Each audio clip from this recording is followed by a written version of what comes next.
Hey, what's going on, everybody? Commander Crane here, and we are back with another Pioneer deck tech. And today we're going to be talking about Golgari Squirrels. I'm very excited to share this list with you. As always, at the end of the video, let me know in the comment section, what do you think about this deck? Is there a squirrel or another card that I forgot to include in this deck? Or do you have suggestions for upcoming videos?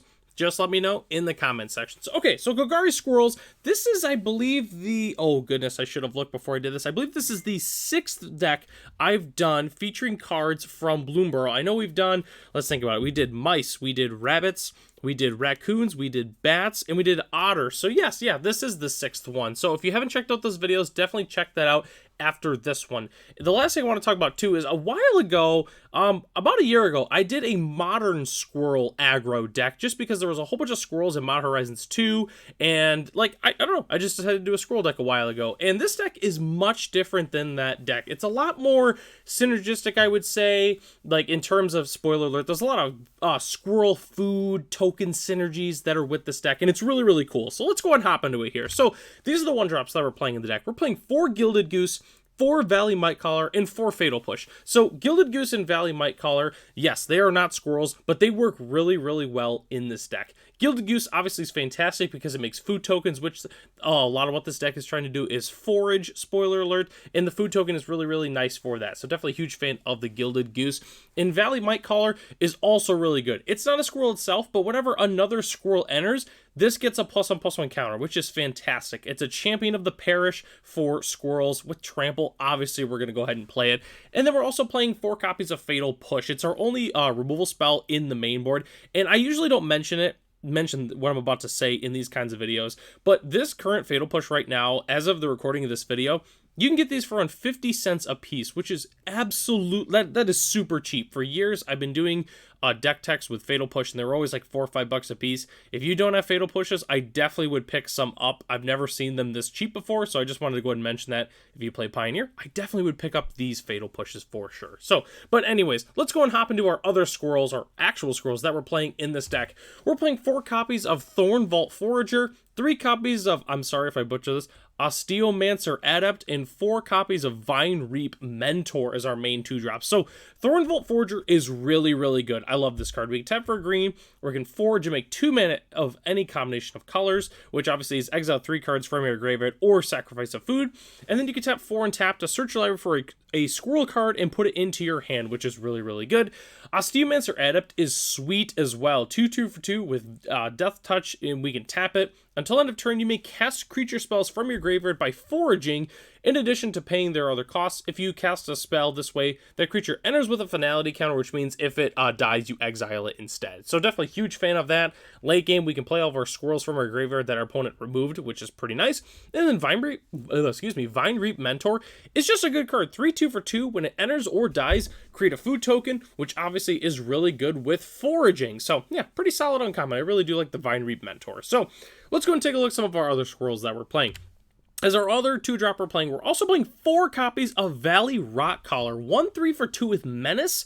When it attacks, each opponent loses X life and you gain X life, where X is the number of other squirrels, bats, lizards, and rats you control, which, spoiler alert, we're only playing squirrels, but I really do like this card. When we're playing against other aggro decks, it's a huge life swing. You know, we attack with we attack with just this, for instance. Let's say we have 4 squirrels. Gaining 4 and our opponent losing 4 is absolutely huge. So definitely a huge fan of the Valley Rockcaller in this deck. Then our 3-drops here. We're playing 3 copies of Camellia. I'm sorry if I mispronounce that again. The Seed Miser. 3/3 for 3 with Menace. Other squirrels have Menace, which is that alone is just really good.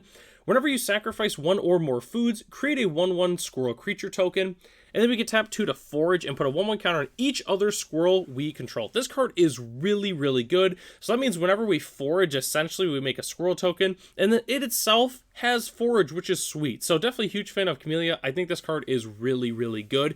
I also really love this next card. For Honored Dray Leader. It's a 3 mana 1/1, but it's not really a 1/1 with trample. When it enters, put a 1/1 counter on each on it for each other squirrel and or food token you control. Whenever another squirrel or food you control enters, put a 1/1 counter on this. This card gets massive really, really quick and really, really fast. So hypothetically, there's another card that is on the next slide here that's really, really good. You know, we put this into play, boom, it's, let's say we got a couple other squirrels and we got a couple food tokens from like Gilded Goose and such. This thing's going to be huge, and then every other squirrel or food that we make also grows this card. I really, really like Honored Dray Leader. It's why I'm playing 4 copies of it. I think it's secretly one of the best cards in the entire deck. And the last card we have to talk about, which is really no surprise to anyone that we're playing this, is Collected Company. Obviously, we're playing all the cheap squirrels. There's really no squirrels for the most part that are even over 4 converted mana cost. So it's not like we had to cut any squirrels that we really wanted to play, but we'd rather play Collected Company. We just get to play Collected Company. So definitely huge fan of that as well. So that's the entire main board. Let's go and hop into the sideboard here. Or sorry, not the sideboard, the lands, and then we'll talk about the sideboard. So the lands is really simple in this deck. We're playing 4 copies of Blooming Marsh, 4 copies of Overgrown Tomb, and 4 copies of Llanowar Waste as our main dual lands. We are also playing 4 Darkboar Pathway, 1 Boseiju, and 1 Takenuma. You know, pretty standard Golgari mana base for the most part. And then rounding out our lands, we are playing 2 copies of Mutavault, 1 Forest, and 1 Swamp. And as has been the trend for all of our Bloomburrow decks, we're playing the Bloomburrow extended art lands from the new set. I really do like these lands. I think they're fantastic. I really, like, it's weird because, you know, most of the time when you see, especially like forests and such, you see like these big lush forests and all these big trees. But in this case, it's like really, really zoomed in. So you're only seeing like, you know, part like the tree just seems absolutely massive, you know, and like this giant canyon here that it kind of looks like is not really a canyon for the most part. I just think it's really, really cool. So definitely a huge fan of the entire artwork pretty much in the whole set. So, all right, let's go and hop into the sideboard here. It's going to be relatively simple. So sideboarding for this deck, we're definitely going to want some Graveyard Hate. There's a lot of good options. You could try to play something like Scavenging Ooze, so you could hit it off a Collected Company. Personally, I would either just play Tormod's Crypt or Leyline of the Void. I think those are the best options. We're going to want some extra removal. I personally would play some copies of Assassin's Trophy in the sideboard just because Assassin's Trophy hits absolutely everything, which is just really good. It takes out Nykthos, it takes out, I don't even know, like, anything, Vein Rippers, it takes out, I don't know, name a problematic permanent, it takes it out in the format. So definitely a huge fan of Assassin's Trophy. We're also going to want some Vampire Hate. I would play some combination of Pick Your Poison and Pithing Needle. I think those are the best options you can play. In the sideboard, I did feature Blotouts specifically, just because Blotout is a very, very good card to use against the Vampire deck and other big creature decks as well. I also would recommend playing some anti-life gain. I put Knight of Dusk Shadow in there just because we can hit it off of Collected Company, but it's just also a pretty good card in general. I didn't include this on here, but we also do get to play Gigantha in this deck, which is pretty cool, so do keep that in mind. Just don't forget, when you're playing this deck, reveal that Gigantha. Do not forget. And the last thing we have to talk about is the I'm off it today. Technically, a couple videos I've recorded today, but anyways, the budget options that we're playing. So the budget dual lands is always the staple of pretty much all the budget decks. You know, cut the Overgrown Tombs, cut like, you know, any of the other expensive lands like Takenuma and Boseiju and Mutavault. Just go ahead and play some, you know, budget-friendly dual lands. You could also play the forest, the green and black lands from Bloomburrow that like you tap them for colors or you tap them to play that specific creature and you get some benefit from it. I definitely would play those for sure. I think those are fantastic in the budget option. You could also cut the Collected Companies. Again, they're about $9 a piece. In the budget list that I have in the description, I still kept in the Collected Companies, and I was able to get the deck down pretty cheap as well. So the current list as it is right now is $291, which sounds pricey for a Pioneer deck, but honestly, I would say is pretty, you know, below average for the most part in terms of a total cost for a Pioneer deck.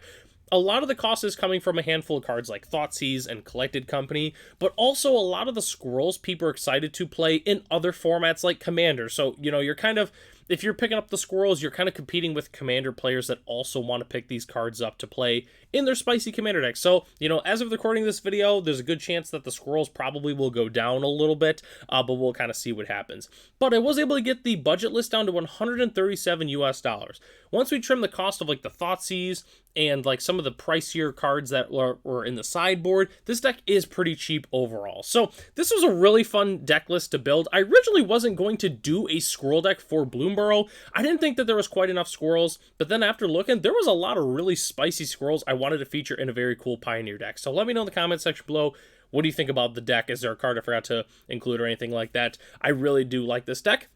Who knows, maybe I'll end up building this for FNM here on the channel, end up playing on camera. We'll kind of see what happens. So, that takes us to the end of the video here. Thanks so much for watching. The deck lists are in the description below if you'd like to check those out for yourself. Huge shout out to our channel members, Ralph, Matt, Arcadius, Ray, Gary, and Sarwanoki. If you're interested in being a channel member, it's only $1 a month. You get access to the exclusive Discord as well as other features here on the channel. So, I'm Commander Crane. Thanks for watching this video, and I hope to catch you in the next one.